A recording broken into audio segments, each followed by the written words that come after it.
নমস্কার, দেখছেন Kolkata TV digital. আমি অরিত্র রয়েছে আপনাদের সঙ্গে। শুরুতে যে খবর আপনাদেরকে জানাবো আজকে, আশ্রমে শিশুদের প্রতি যৌন হেনস্থা, জ্যোতিষপীঠের শঙ্করাচার্যের বিরুদ্ধে মামলা দায়েরের নির্দেশ আদালতের।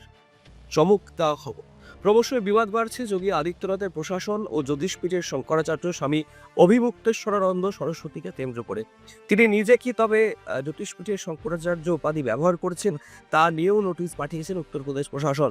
সেই আবহে শিশুদের যৌন হেনস্থার একটি মামলায় অভিমুক্তেশ্বরানন্দের বিরুদ্ধে থানায় অভিযোগ দায়েরের নির্দেশ দিল উত্তরপ্রদেশের প্রয়াগরাজের পক্সো আদালত।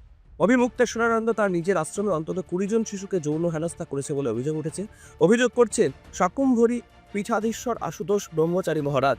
সেই মামলায় অতিরিক্ত জেলা বিচারক পক্সোর বিনোদ কুমার চৌরাসিয়া তদন্তের নির্দেশ দিয়েছেন এবং আদালতের নির্দেশ অনুযায়ী উত্তরপ্রদেশের ঝুঁসি থানায় অভিমুক্তেশ্বরানন্দের বিরুদ্ধে মামলা রুজু হবে বলে জানিয়েছে সংবাদ সংস্থা। গত 13ই ফেব্রুয়ারি আদালতে শুনানি চলাকালীন 2 নাবালকের বয়ান সংগ্রহ করা হয়েছিল। আদালতে একটি সিডিও জমা দিয়েছেন ব্রহ্মচারী মহারাজ। তিনি দাবি করছেন তাদের আশ্রমের ভিতরে শিশুদের নির্যাতনের প্রমাণ রয়েছে।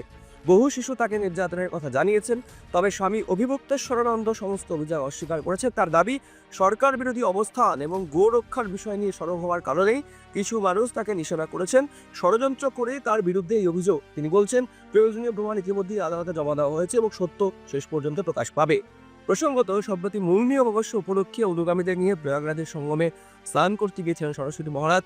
প্রবল ভিড়ের কারণে দুর্ঘটনার আশঙ্কায় সরস্বতীকে পালকি ছেড়ে হেঁটে ছোট ছোট দলে বিভক্ত হয়ে স্নান করতে যাওয়ার পরামর্শ দেয় প্রশাসন। কেন তাকে আটকানো হয়েছে এই যুক্তিতে বাধা দানের স্থানে অনুসরণ শুরু করেন সরস্বতী মহারাজ। তারপরে সরস্বতী মহারাজকে নোটিশ ধরার প্রয়াগরাজ মেলা কর্তৃপক্ষ।